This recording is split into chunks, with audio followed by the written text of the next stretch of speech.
Good morning, students. Today I will be teaching you a very important module, that is module number 5, which is on Z transforms. This is a very important topic for digital signal processing. Therefore, please pay extra attention to this module. I am going to pen it down now. Let x of n be an arbitrary sequence.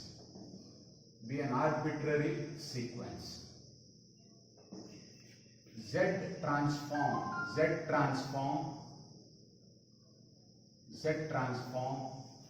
of x of n is defined as Z transform. This is operator Z. When it acts on the sequence x of n, that results in x of z. Please note this is operator Z, just like we used to have in Laplace transform. Laplace transform of xa of t is equal to xa of s. Same logic. Instead of using L, here we have used operator Z.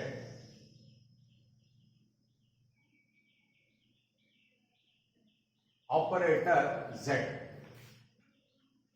Yet when we write x of n, use lowercase letter for x. When we write x of z, write uppercase letter for x. All transformed variables are denoted by uppercase letters or capital letters. And here z, small z, is a variable. This is by definition is what? Summation n equals minus infinity to plus infinity x of n into z to the power minus n. This I call it as equation 1. To be more precise, this is called bilateral Z transform because the limit is from minus infinity to plus infinity. If lower limit is 0, if lower limit n equals 0, then it will be called unilateral Z transform. Unilateral Z transform is a tool used for solving difference equations. First we will deal with bilateral or double-sided Z transform. X of z defined in equation 1, x of z defined in equation 1 is called bilateral or double-sided Z transform. Bilateral or double-sided Z transform.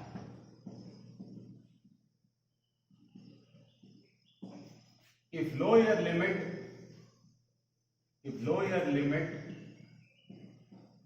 is n equal to 0, then x of z is called unilateral or single-sided Z transform. Unilateral or single-sided Z transform.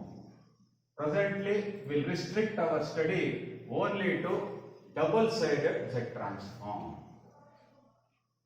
Please note that Z in equation 1 is complex. The values of Z for which the summation gives a finite value gives what is called as region of convergence. The variable Z in equation 1 is complex. The values of Z for which equation 1 gives a finite value or the values of Z for which the summation converges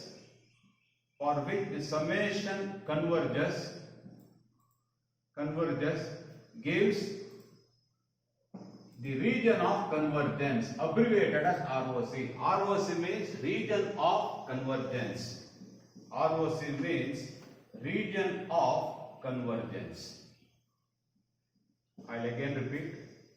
Z transform of a sequence x of n is x of z is summation n equals minus infinity to plus infinity x of n into z to the power minus n. Operator Z is denoted by capital Z with a cut mark. In equation 1, if the lower limit is minus 1, it is called x of z will be called bilateral z transform. In equation 1, if lower limit is 0, x of z will be called unilateral z transform. In equation 1, the small z or lowercase letter z is a variable which is complex in nature.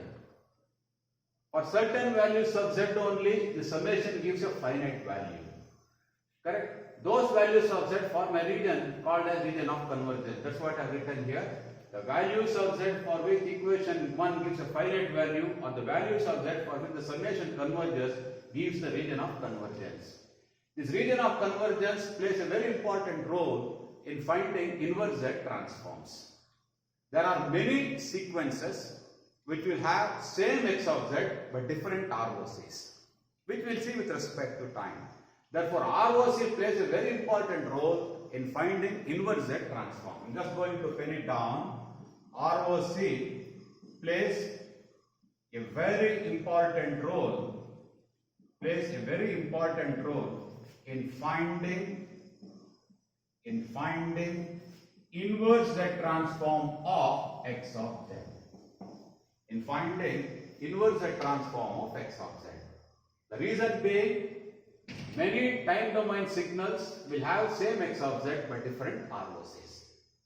In order to understand this concept, we will better understand when we deal inverse z transform of x of z.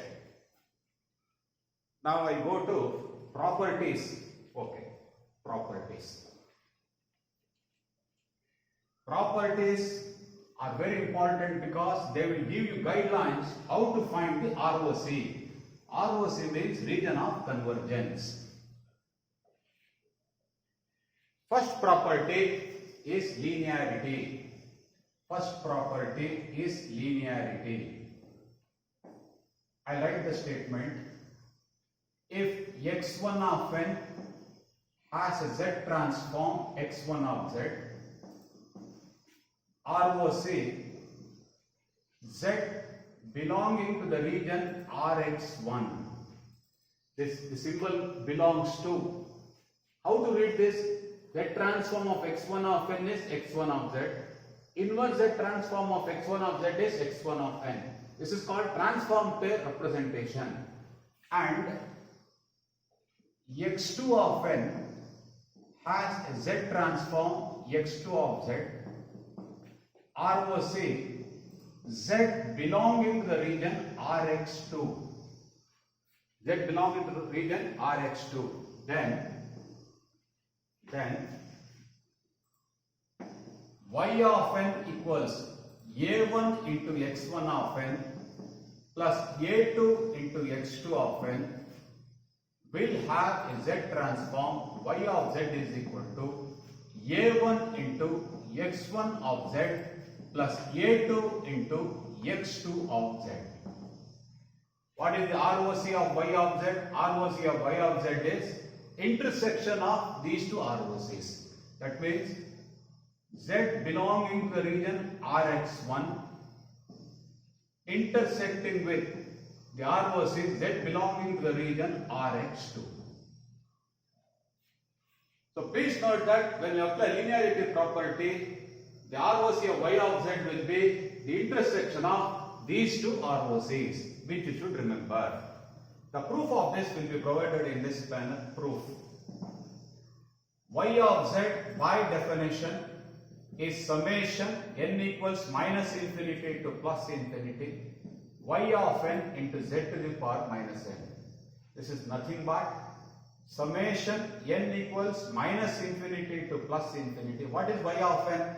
Y of n is a1 into x1 of n plus a2 into x2 of n multiplied by z to the power minus n.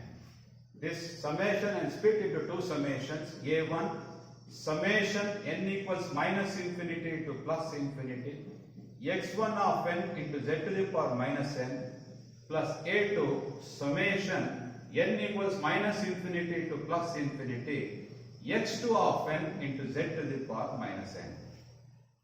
This implies y of z equals a1 into this summation represents x1 of z plus a2 into this summation represents x2 of z.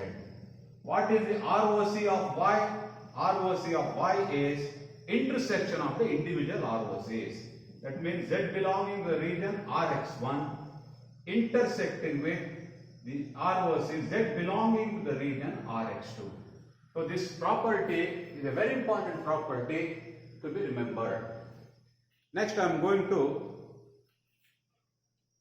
another important property called as translation or time shift. Translation or time shift.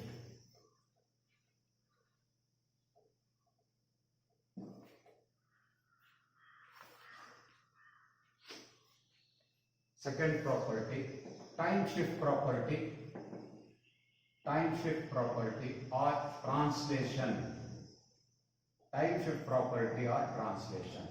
First, I will write the statement. If Z transform of x of n is x of z, then x of z with the ROC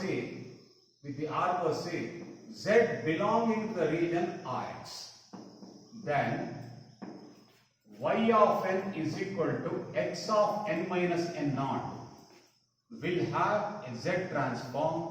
Y of z is equal to z to the y of z equal to z to the power minus n naught into x of z. No change in ROC. Very important, no change in ROC. Well, see, you have to remember, you have to understand this property in this manner. Z transform of x of n is x of z. If you replace n by n minus n naught, x of z will get multiplied by z to the power minus n naught. I again repeat. In the time domain signal x of n, if you replace n by n minus n naught, the z domain function x of z gets multiplied by z to the power minus n naught. The proof I leave now. Proof. Y of z by definition is summation n equals minus infinity to plus infinity y of n into z to the power minus n equal to summation n equals minus infinity to plus infinity. What is y of n? X of n minus n naught. X of n minus n naught into z to the power minus n. Put n minus n naught is equal to n. When n equals minus infinity, m will be minus infinity. When n equals plus infinity, m will be plus infinity. Then what happens? Then y of z is equal to summation is now changed from n to m. Summation m equals minus infinity to plus infinity. X of m into z to the power minus, what is n? N is m plus n naught. This I can write as z to the power minus n naught, summation m equals minus infinity to plus infinity, x of m into z to the power minus m. This summation is nothing but z transform of x of n. Whether it is here m or n, it is immaterial because m is a dummy variable. So this is nothing but z to the power minus n naught into x of z. ROC no change. ROC is what? Z belonging to the region Rx only. No change in ROC. So in linearity property ROC changes. Whereas in time shift property there is no change in ROC. This aspect you have to remember.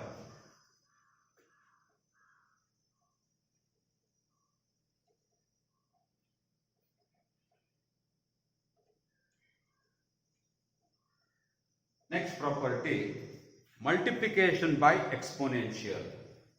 Next property, property 3, multiplication by an exponential.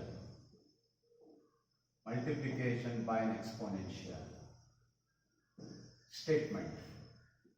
If z transform of x of n is x of z with the ROC z belonging to the region Rx, then y of n equal to a to the power n into x of n. A to the power n is the exponential.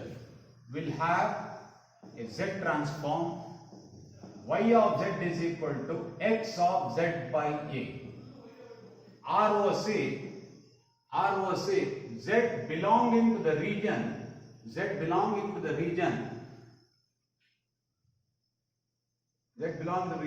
A into Rx. That means the statement says this way: if z transform of x of n is x of z, if you multiply x of n by a to the power n, what happens to x of z? In x of z, z gets replaced by z by a. What happens to ROC? ROC also gets scaled by a factor equal to a. That means there is change in ROC in this property also. The proof we are going to do now. Proof. Y of z by definition is summation n equals minus infinity to plus infinity y of n into z to the power minus n. This implies y of z is equal to summation n equals minus infinity to plus infinity.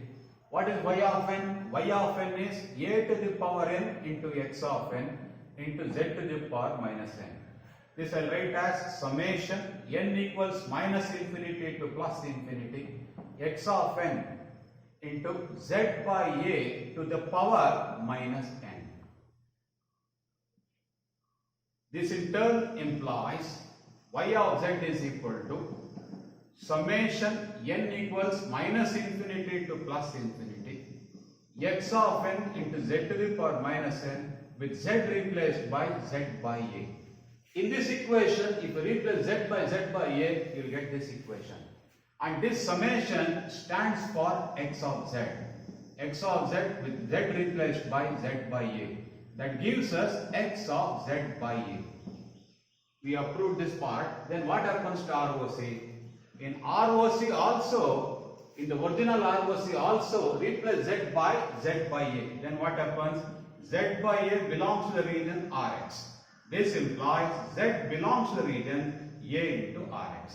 This concludes, with this we conclude the proof.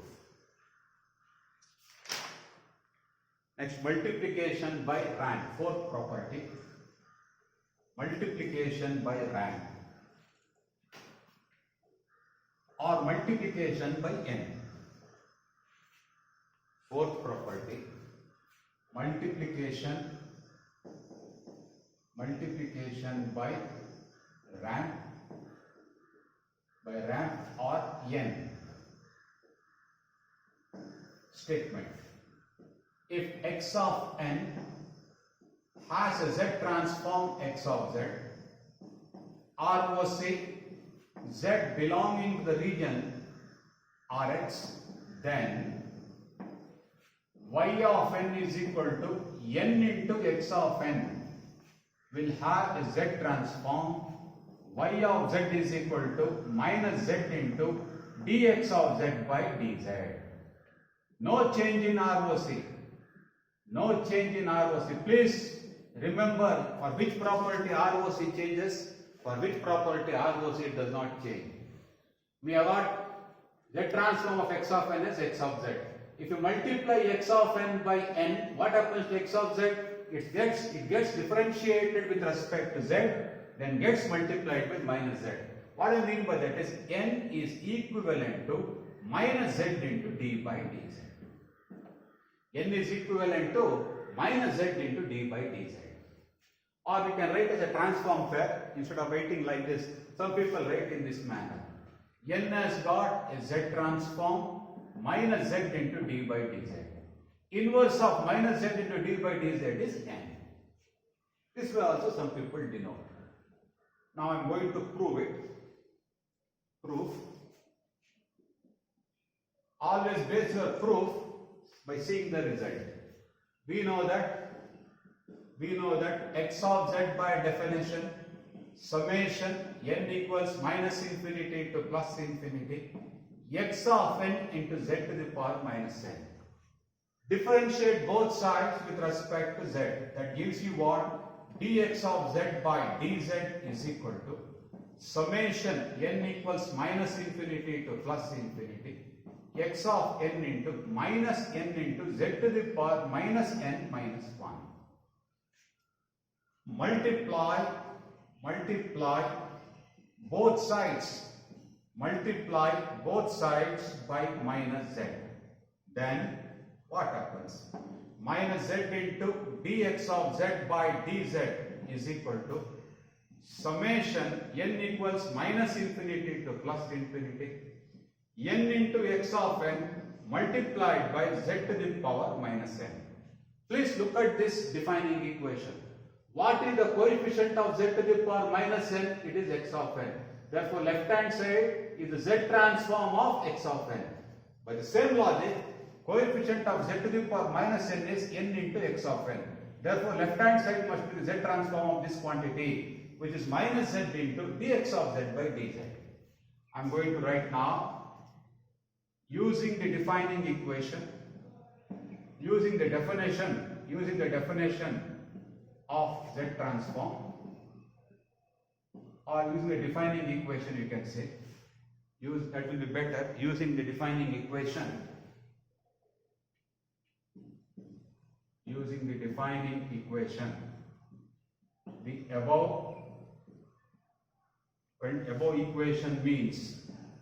the above equation means n into x of n has got a z transform minus z into dx of z by dz.